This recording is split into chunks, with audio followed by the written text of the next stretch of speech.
Good evening. I'm going to talk about another 19th century English astrology book this evening, which I'm going to hold up to the camera here. Astrology as it is, not as it has been represented. You can see this has been decorated in gilt, as well as the title put in gilt, and there's gilt decoration on the spine as well. But I also want to show you on the back, it's very interesting, there's a gilt lion with an inscription which reads Nil sine Deo, nothing without God. Now this particular copy of this book, which was published in 1856, has a dedication at the front, but first I'm going to read the title to you, which I will very briefly show to the camera here. Astrology as it is, not as it has been represented.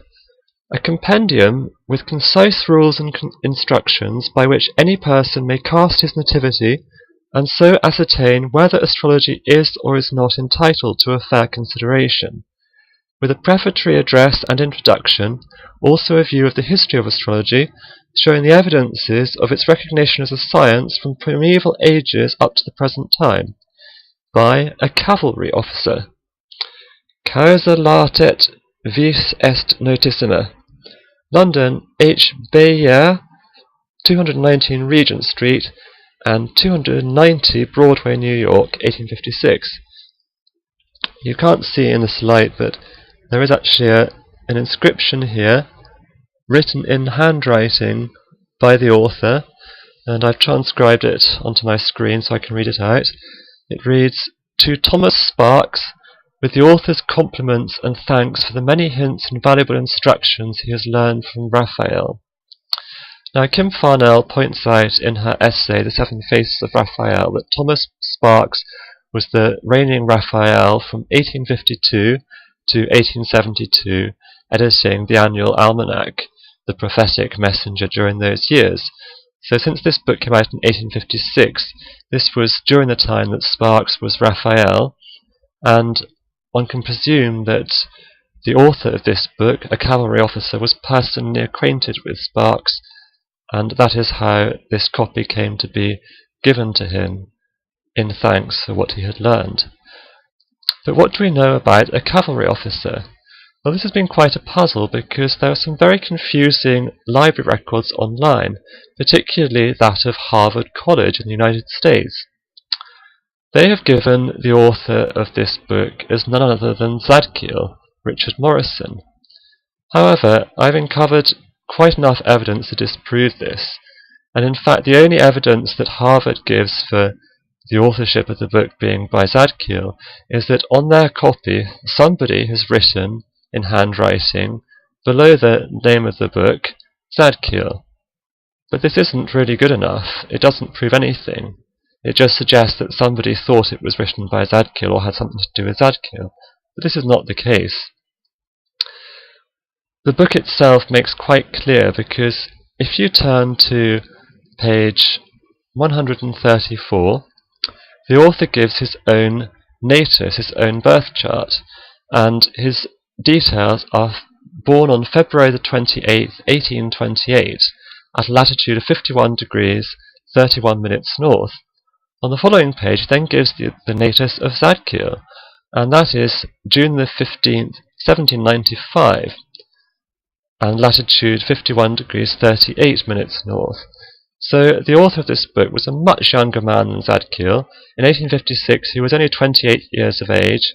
This was a young student of astrology who had obviously enjoyed learning from what he considered to be the masters, such as Zadkiel and the various Raphaels.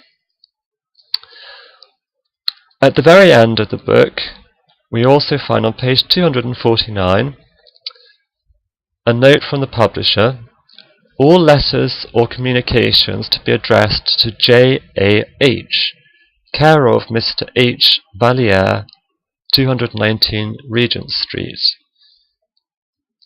So, on this basis, Gardner, in his Bibliotheca Astrologica, on page 27, speculatively attributes the authorship of the book to somebody called J.A.H. Gardner says that this is a very well written book following the late Zadkiel's method of directions. I believe the author's initials are JAH. However, this isn't the last of the matter, because we also have, in another library record, at Northwestern University in the United States, the following details: that a certain Bredett C. Murray stated in his Catalogue of Rare and Curious Manuscripts relating to Judicial Astrology of 1878 on page 14 that the author of this book was a Colonel Clements.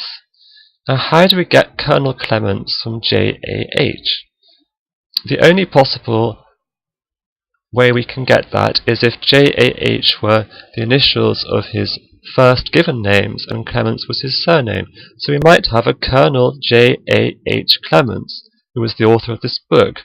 Alternatively, it's possible that JAH was merely a code used by the publisher to deflect attention from the true identity of the author, and that in fact he was just a Colonel somebody Clements, but not a JAH at all.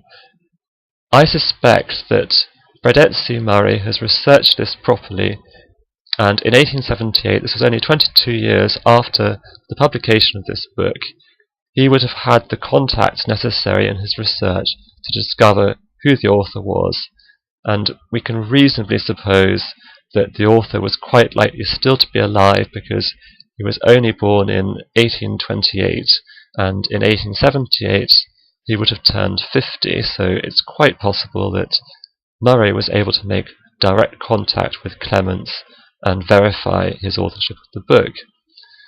I have also discovered, to corroborate the find of Northwestern University, in an issue of an astrological magazine from New York edited by Catherine H. Thompson, The Sphinx.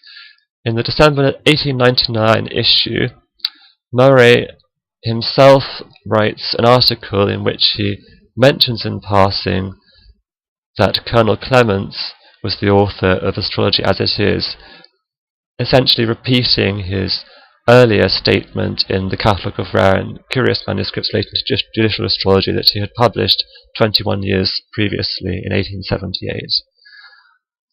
Now, Murray would appear to have been quite a serious and studious historian of astrology, to judge not only by his authorship of the Catalogue of Manuscripts, but also the quality of the articles which we find in the Sphinx written by him. So overall, I find his testimony to be pretty reliable.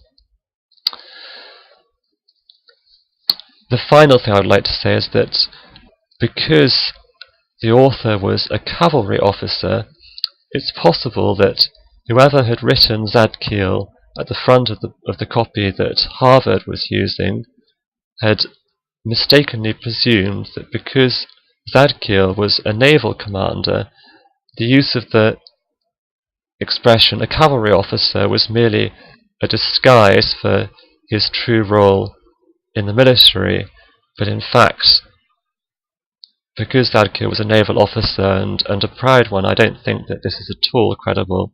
So we can safely assume that if Zadkiel had wanted to disguise his own identity, he would have written by a naval commander, not by a cavalry officer, and we can fairly say that Clements was a cavalry officer and Zadkiel wasn't.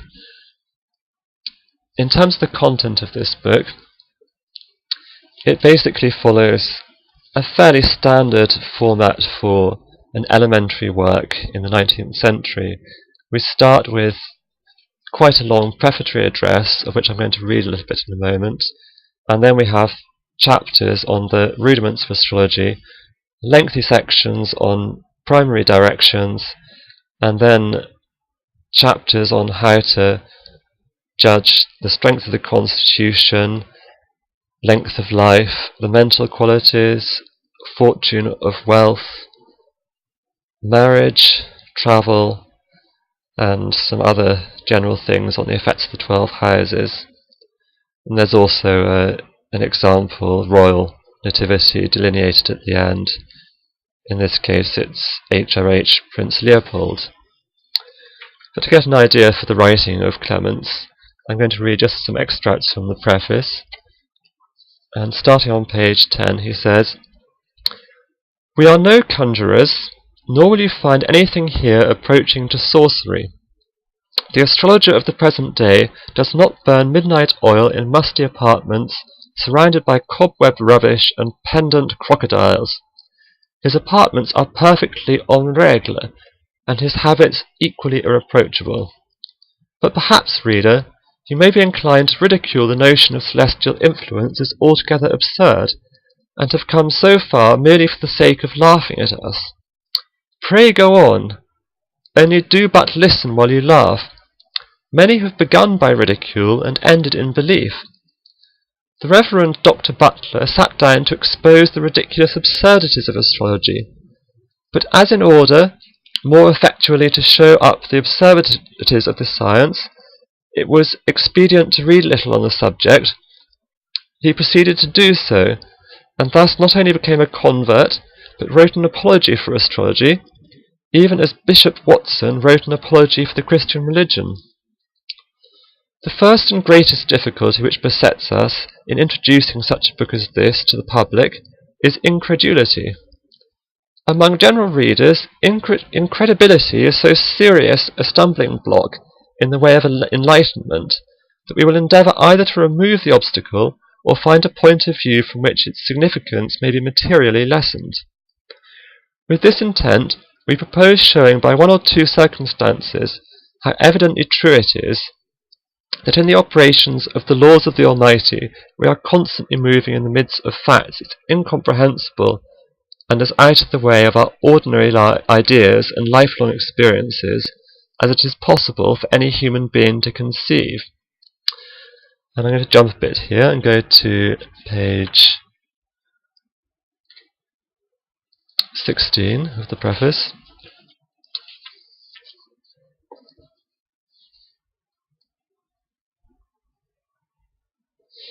He goes on, "Let it be understood, therefore, that as far as we have hitherto gone in elucidating the mysteries of the creative power and the wonderful operations continually going on in the great laboratories of the earth, the air, and the waters, we are urged, nay, absolutely compelled to the conclusion that the Almighty governs every atom of this universe by unalterable laws.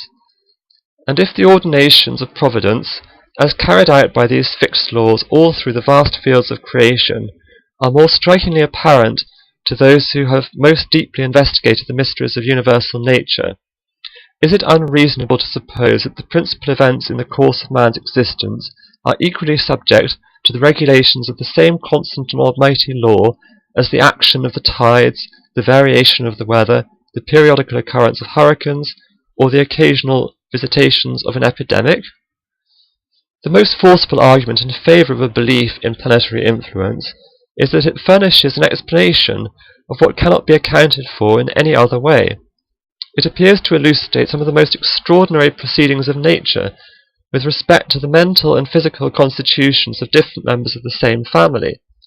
How frequently do we find talented men of the highest degree spring from parentage of uncultivated intellect, and on the other hand men of the greatest wisdom and the most brilliant parts having children only remarkable for their stupidity?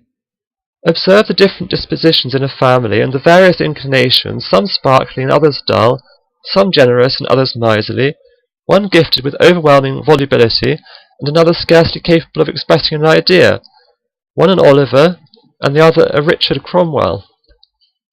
But if these variations in habits, dispositions, and mental power appear, apart from a belief in planetary influence, so unaccountable to us in children born of the same parents, with how much greater astonishment must we regard the different success attending individuals having obviously the same advantages in common? Who cannot point out within the circle of his own acquaintance one, if not more than one, either of the proverbially lucky or proverbially unlucky, as they are called? Who cannot produce numerous examples of men starting in life apparently with every advantage, men not addicted to vice, but sober, temperate, well-intentioned, and even persevering people, yet never by any chance prosperous in their undertakings, continually involved in difficulties, and whose want of success can only be regarded as a fatality? How full of casualties are the lives of some, while others pass unscathed through a long life of constant intercourse with danger. How few eminent military heroes meet death by the chances of war. Genghis Khan, who fought his first battle at 13 years of age, and whose awful career of blood and conquest has been compared to those primitive convulsions of nature which have agitated and altered the face of the globe. This man, the destroyer of 5 million of human beings, died calmly in his bed, full of years and glory. The fierce Alaric, in the words of Gibbon, died after a short illness. Attila, the scourge of God, whose terrific ferocity awed Rome into the attitude of a cowering suppliant, was found dead on his bridal couch. Tamerlane's career was stopped short by a drought of iced water. Our own Wellington escaped with only a single bruise from a spent ball striking the pommel of his sword.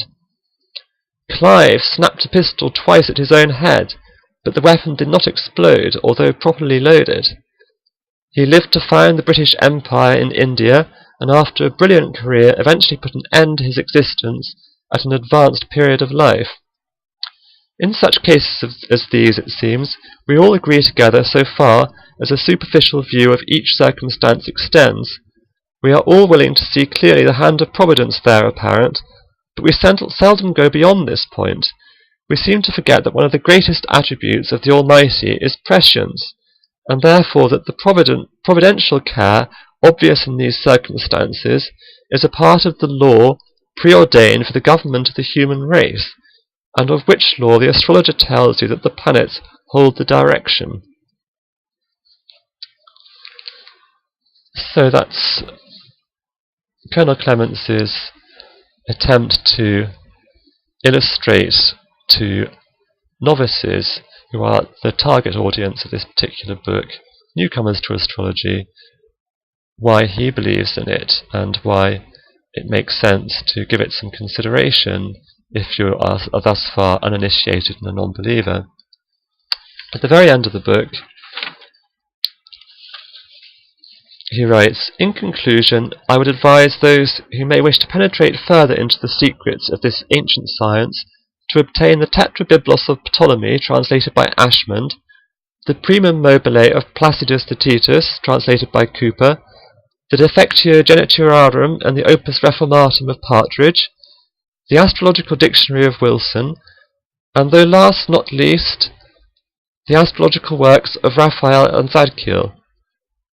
For from these books much useful information may be gained, but let them avoid the works of Gadbury, Coley, Sibley, Whalley, and all that host of well-intentioned but badly instructed astrologers."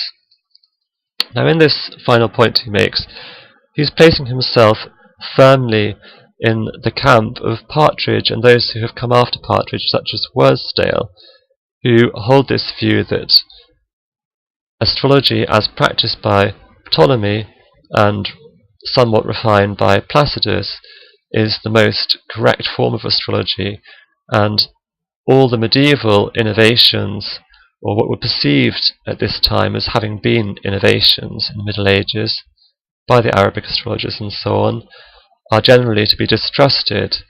Hence the fact that he doesn't recommend the work of Coley or Gadbury, or presumably others for whom horary astrology was a mainstay of their astrological practice and teaching. Worsdale gives a very similar attack on some of the recent astrologers, and Robert Hand, writing in fact it's not so much writing, it was originally a lecture, but it's been published in full in this recent book, Astrology's Plurality and Diversity, a lecture on the influence of John Partridge. He has pointed out that Partridge basically set the ball rolling for these 19th century astrologers' rather scathing view of astrologers such as Gadbury and Coley, and I would recommend anybody to buy that volume published by the Sophia Centre Press and read Robert Hand's essay thoroughly, because it's very valuable historically. That's all I had to say about the work of Colonel Clements, Astrology as It Is, Not As It Has Been Represented, published in 1856. Thank you for listening this evening. Bye-bye.